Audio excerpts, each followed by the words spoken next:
Assalamualaikum warahmatullahi wabarakatuh. Bismillah, alhamdulillah, wassalatu wassalamu ala rasulillah wa ala alihi wa sahbihi wa mawalah, amma ba'du. Teman-teman yang saya hormati, akhir-akhir ini kita sering mendengar kabar perceraian antara artis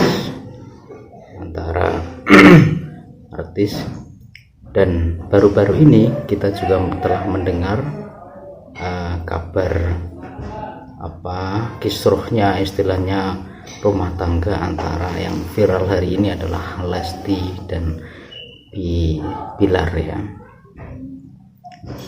Kenapa para artis itu sering kita dengar itu bercerai? Sebenarnya tidak hanya artis saja yang sering bercerai ya, karena kita dihadapkan oleh media, oleh televisi, Facebook, media online maupun offline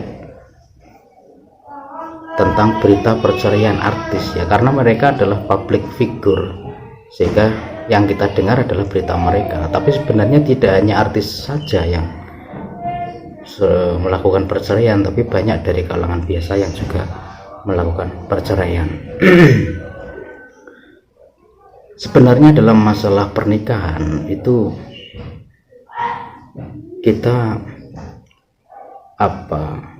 tidak akan gitu ya. Dalam sebuah keterangan itu disebutkan bahwa ada salah seorang perempuan mau menikah, itu kemudian dititipi pesan oleh seorang ibunya, ibu yang solehah yang terkenal, itu berpesan kepada putrinya dalam ungkapan Arab.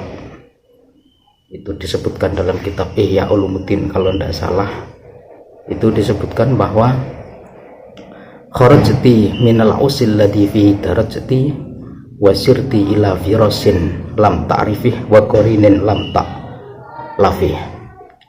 Artinya ibu itu berpesan kepada seorang putrinya yang mau menikah, itu sirti ila fi kharajti minal usi fi darajti, kamu akan keluar dari tempat di mana kamu tumbuh menuju, jadi kamu akan keluar dari tempat di mana kamu tumbuh. Jadi us itu dalam bahasa Arab adalah susoh, artinya susoh itu kan tempat di mana burung itu tumbuh. Jadi us itu mana aslinya adalah susoh burung itu loh ya. Nah, sehingga di sini dibahasakan us itu artinya ya tempat di mana seorang itu tumbuh. Jadi kamu akan keluar dari tempat di mana kamu tumbuh menuju tempat yang ila firosin lam ta'rifi, ke tempat ranjang, ke tempat tidur yang sama sekali kamu tidak mengenalnya. Wa qarinin lam ta'alfi, dan berteman dengan orang yang sama sekali selamanya kamu tidak akan pernah cocok dengannya. Jadi itu wis keterangan dari sananya yang namanya suami istri itu pasti tidak akan pernah cocok seia sekata. Tidak pernah padu. Kalau padu bendino, tapi kalau padu cocok itu jarang, nggak ada suami istri yang padu cocok tuh nggak ada. Semuanya pasti beda pendapat, beda kesenangan, beda hobi, beda karakter, dan terus beda semuanya. Dan ini yang kemudian menjadi PR oleh suami istri untuk membenahi, menyamakan frekuensi. Meskipun beda tapi disamakan frekuensinya menuju titik keseimbangan sehingga terjadilah kerukunan itu tadi. Kalau cocok ya gak mungkin cocok, sehingga kalau konyol sekali kalau ada artis-artis kemudian bilang kenapa kamu bercerai, dia menjawab kami belum cocok, kami tidak sejalan. Loh, kalau masalah sejalan tidak cocok itu ya wis kabeh ya ngono. Jadi semuanya seperti itu, tidak akan pernah cocok. Semua suami istri gak akan pernah cocok. Lah disinilah kemudian kamu bagaimana istilahnya menyamakan frekuensi untuk mencari kecocokan, untuk menyeimbangkan dua pendapat menjadi satu sehingga terjalinlah kerukunan harmonis. Nah, ini yang kemudian yang mungkin artis-artis mungkin kurang tahu gitu ya.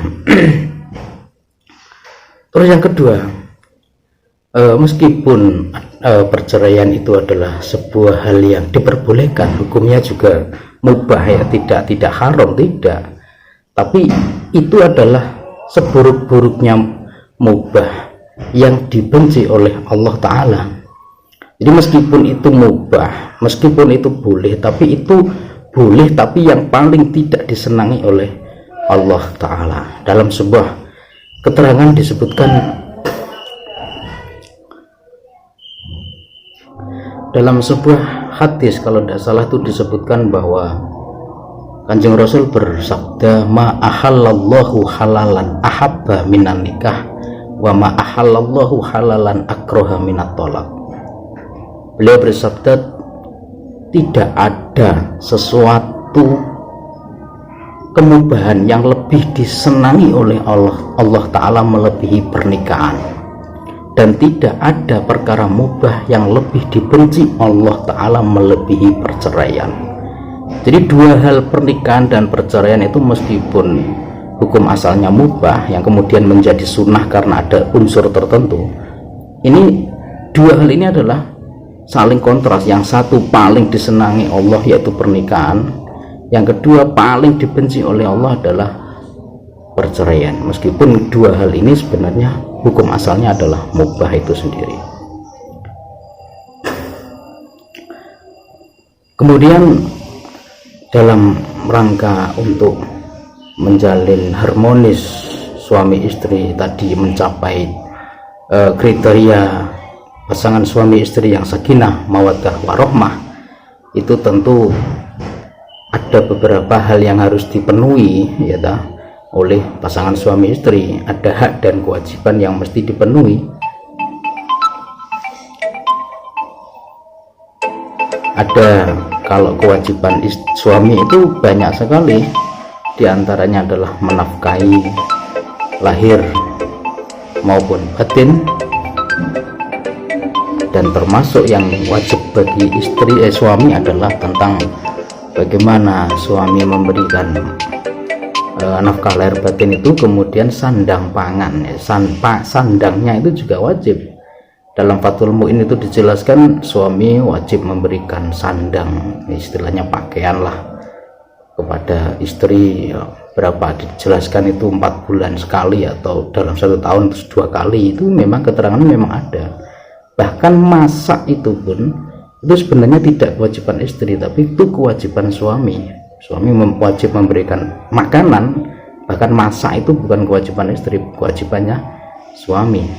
Lah berhubung adat istiadat di Jawa itu rata-rata yang masak itu istri, ya tidak masalah, tapi perlu diketahui itu sebenarnya kewajiban suami bukan istri, termasuk mencuci pakaian, dan termasuk itu menyusui anaknya, itu juga sebenarnya itu kewajiban suami. Hanya saja suami nggak bisa menyusui, maka yang melakukan adalah istri. Dan di sini istri boleh, misalkan dia menuntut bayaran atas karena dia menyusui anaknya suami, anaknya istri menuntut bayaran kepada suami, itu boleh, nggak masalah. Jadi, mas, ini karena saya menyusui anakmu sehari 10.000 ya, misalkan seperti itu, istri minta, nggak apa-apa, karena itu kewajiban suami gitu loh. Jadi istri kewajibannya apa ya? Kewajibannya ya kalau nggak salah ya 3M atau apa itu, maca, mapan, mana, dan juga taat kepada suami, itu kewajibannya. Bahkan puasa sunnah saja istri harus izin kepada suami, dia nggak boleh, dia boleh puasa sunnah, tapi kemudian kalau siang hari suami meminta dia untuk membatalkan puasanya, ya wajib diikuti, wajib membatalkan puasanya. Jadi keluar rumah nggak boleh tanpa izin suami, dan sebagainya dan sebagainya. Oke, mungkin itu yang sedikit bisa saya sampaikan. Wassalamualaikum warahmatullahi wabarakatuh.